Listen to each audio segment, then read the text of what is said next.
Good day, guys. Welcome back to the channel.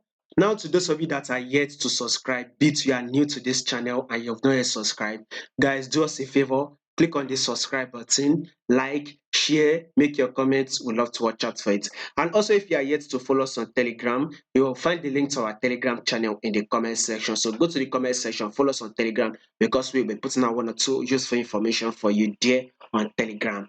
Now, let's take a look at gold right now. Let's start with the trend.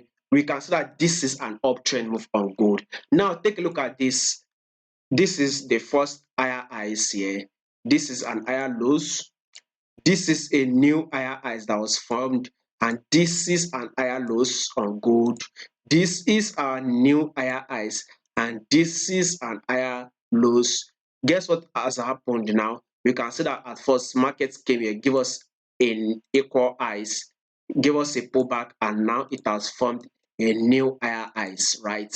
What is market doing? Market is currently giving us a pullback. So once this pullback is over, be expecting a new higher highs. So our bias now on gold is to the upside. So let's look for the 1 hour time frame. Let's see if markets will actually drop, come and tap this level, because this is kind of the resistance level. We can see that markets came to this same level. We had a reaction.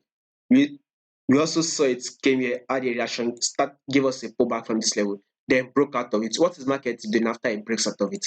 Of course, we need to see it come to test it. So we still need to, let's see, go to drop to this hour resistance level. Then you can now look to go long again on gold. So gold, our bias on gold is still to the upside.